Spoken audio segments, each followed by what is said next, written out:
हर हर महादेव। मैं दुर्गेश गोस्वामी। दोस्तों, हमास की कुटाई करते हुए इजराइल को 18 दिन से ज़्यादा हो गया। सरदार खान की जुबान में कहूँ तो हमास की धुआं धुआं कर दिया है इजराइल ने। वेस्ट बैंक से लेकर हमास के चटुकारों की हर जगह पीटा जा रहा है और ईरान से लेकर लगभग सारे मुस्लिम देश अपनी छाती कूट रहे हैं। हाय दैया चिल्ला रहे हैं चारों तरफ। लेकिन 57 के 57 देश इतनी फट्टू हैं कि हिम्मत नहीं है पड़ रही है कि फिलिस्तीनियों को अपने यहाँ पनाह दे दें और कह दें कि भाई मेरे यहाँ आ जाओ। समाज में सबके सब भूख और प्यास दवा के मारे मरे जा रहे हैं, लेकिन कोई देश सामने नहीं आ रहा है। मुस्लिम देश सब हिमायती बन रहे हैं, लेकिन कोई सामने नहीं आ रहा। फिर भी किसी भी मुस्लिम देश में इतना सा भी दम नहीं है कि कह दे कि भाई तुम हमारे देश में आ जाओ, फिलिस्तीनी भाइयों मेरे यहाँ आ जाओ, अपने देश में शरण मैं देता हूँ। औकात ही नहीं है। जानते हैं कि ये जहाँ भी फिलिस्तीनी जाते हैं ये तबाही मचाते हैं और उस देश को सर्वनाश कर देंगे और अब वापस में ही गृह युद्ध छिड़ा देंगे। आखिर क्या वजह है कि छोटा सा देश इजराइल से अरब के सभी देश की फट की 74 हुई रहती है? क्या आपने विचार किया कि कौन सा बात है जिससे सारे मुस्लिम देश डरती है? फिलिस्तीनियों के नाम पर छाती पीटने वाले देश अपने यहाँ पनाह देने से इनकार कर रही है और कह रही है कि नहीं भाई मैं नहीं ले सकता हूँ, किसी भी हाल में मैं फिलिस्तीनी शरणार्थियों को मैं नहीं लूंगा, अपने देश में नहीं लूंगा। भले दूर दूर से चिल्लाऊंगा हाय भैया हाय दैया, लेकिन अपने यहाँ मैं एक्सेप्ट करने के लिए तैयार नहीं। कि बड़े रविन हुड बन रहे जो देश घूम रहे थे अरब देश के, दूर दूर से ही चिल्ला रहे हैं, लेकिन खाना पानी दवा सुरक्षा देने से इनकार कर रहे हैं और बच रहे हैं, भाग रहे हैं, इसे अपना जिम्मा छुड़ा रहे हैं कि नहीं भाई दूरी रहो, बस हमदर्दी दिखाते रहो कि हमास पे कुछ इजराइल किया तो मैं अटैक कर दूंगा, ये फलाना ढिकाना। लेकिन कोई आगे नहीं आ रहा है। ईरान हुआ चाहे तुर्की हुआ, मिस्र को आगे झोंकने के चक्कर में है कि तुम भी ठोके जाओ, मैं नहीं बचाऊंगा तुम्हें।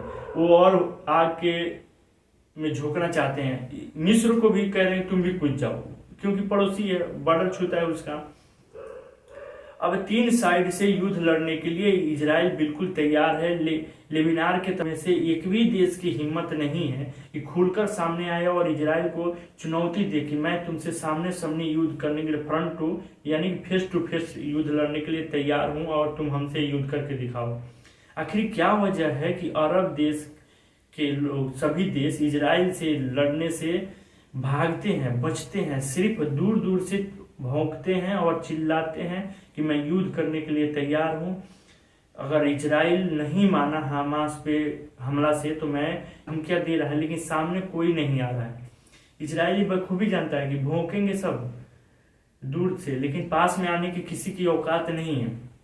1948 में इसका मूल कारण ये है कि 1948 में जब इजराइल देश बना, अरबों देश से हट के जब बना, तो कुछ ही दिन के बाद 5 देशों ने मिल के उस पर हमला कर दिया। पांचों को इतना बढ़िया से कुटाई किया, इतने अच्छे से धुलाई किया, बिना निरमा बिना सर्फ साबुन के, कि वो उसके बाद कुछ दिन शांत रहे। फिर 1967 में ये लोग तैयार हुए अरब देशों के कहने पे और दबाव देने पे सब मिल के। उसके बाद फिर दोबारा भी कुटाई किया इजराइल ने और उसके तो आज तक भैया ये सीधी नहीं हुई, आज तक इनकी फटी की फटी है। 1967 की कुटाई के बाद दोबारा जब युद्ध में इजराइल से लड़े, उसके बाद ऐसे इनकी कुटाई किया इजराइल ने कि आज तक अब हिम्मत नहीं है फ्रंट टू फ्रंट लड़ने के लिए। फिलिस्तीनियों रिफ्यूजियों को लेने से डरती है। इसके पीछे मूल है जो मैं आपको याद दिला दूं। 1977 में ब्लैक सितंबर वार के नाम से युद्ध है, ये इतिहास में दर्ज है, आप गूगल पे पढ़ सकते हो। ये बहुत बड़ा युद्ध हुआ था, इसमें बहुत लोग मारे गए थे फिलिस्तीनी लोग, जिसमें सबसे बड़ा उदाहरण मैं दिखा रहा हूं। जब जॉर्डन के किंग ने तरस खाकर इनको फिलिस्तीनी रिफ्यूजियों को शरण दिया अपने देश में, 10,000 फिलिस्तीनियों को शरण जब दिया, मनौती कर दिया कि हाँ मैं एक्सेप्ट करने के लिए तैयार हूं, तो जॉर्डन के किंग को ही मारने के लिए ये भोली भाली कौम जो है, मुस्लिम कौम जो है, भोली भाली कौम कि वहां के जॉर्डन के किंग को ही मारने के षड्यंत्र रचने लगे। अब सोचिए कि जो देश दूसरे से बचाने के लिए आपको अपने यहाँ शरण दे रहा है, अपने यहाँ रहने की जगह दे रहा है, और उसी के खिलाफ आप षड्यंत्र रच रहे हैं। कुछ दिन के बाद जब आप वहां से ठीक से बैठ गए, वहां के लैंग्वेज वगैरह वहां के वातावरण में घुल गए, तो वहीं के जो शरण दिया उसी को मारने के लिए आप उसी देश के साथ गद्दारी करना चाहते हैं। इसी को देखते हुए मद्देनजर सारे ये अरब देश के जो 57 के 57 कंट्री है, इसीलिए इनको एक्सेप्ट करने के लिए तैयार नहीं है। भले दूर दूर से चिल्ला रहे हैं कि मेरे भाई मारे जा रहे हैं, लेकिन कोई अपने देश में शरण नहीं देगा।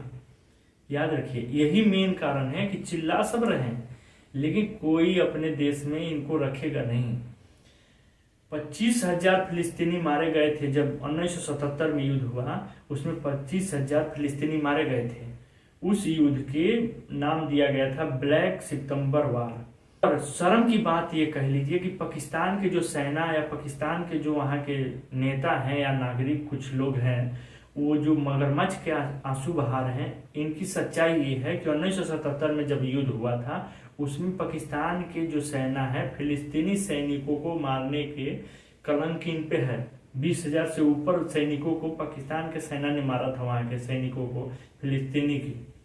और आज कह रहे हैं कि फिलिस्तीनी मेरे भाई हैं। ये बहुत बड़ा नौटंकी करता है पाकिस्तान। हर मुस्लिम को अपने किंग बनने की कोशिश करता है, लेकिन है नहीं, है तो भिखारी। और शर्म की बात ये देखिए कि तब भी अभी हम हाय भैया हाय भाई किया रहता है पाकिस्तान। इतना उसके खुद सेना पे 25,000 सैनिकों को मारने का दाग है।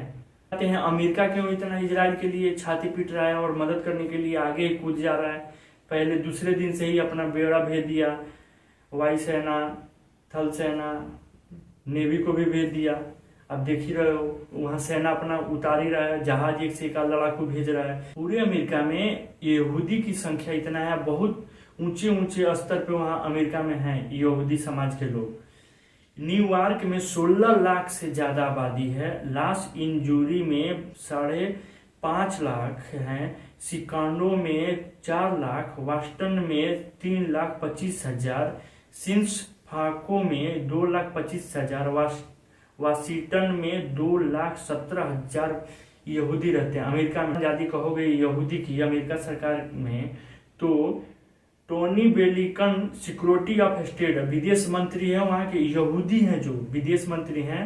CI डिपार्ट डायरेक्टर वो भी यहूदी हैं। इसके अलावा अमेरिका के साइबर सिक्योरिटी जो है वो भी यहूदी ही है। Security of homeland security, director of national intelligence depart, health security, science and technology adviser, council of economics adviser, ऐसे और तमाम बड़े पदों पर, ताकतवर पदों पे वहां के यहूदी हैं जो इजराइल से जाकर वहां बसे हुए हैं। और इजराइल पे किसी प्रकार की संकट आती है तो वो तुरंत मदद करने के लिए हर तरह से, पैसे से और भी सुरक्षा मुहैया कराने के लिए वो तैयार रहते हैं, जुगाड़ करने के लिए तैयार है। ऐसा नहीं है हमारे देश में, जैसा नहीं है कि अब जाके दूसरे कंट्री में बस गए तो बस हो गया, नहीं। अब अभी देख लीजिए, हमास और इजराइल से लड़ाई जब चल रही है तो देश अपने इंडिया में भी रहते थे इजराइल लोग, सब लोग यहाँ से फ्लाइट पकड़ पकड़ अपने देश में जा रहे हैं। ये नहीं कि हमारे देश में लड़ाई चल रहा है तो वहाँ कौन जाएगा यार, वहाँ तो बम गोला गिर रहा है, हम कौन जाएगा वहाँ मरने। ऐसा नहीं है, यहूदियों में यही तो खासियत है, इसीलिए तो ताकतवर है। कम होने के बाद भी इतना ताकतवर है, जो 57 देशों को फाड़ के रखते हैं अकेले। वो देखिए पूरे देश, हर कंट्री से वापस आ रहे हैं अपने देश में, वहां बम मिसाइल गिर रहा है तो लड़ने के लिए जा रहे हैं कि नहीं, हम अपने देश के लिए मर मिटने के लिए तैयार हैं। अपना काम धंधा छोड़ के अपने देश वापस आ रहे हैं वतन।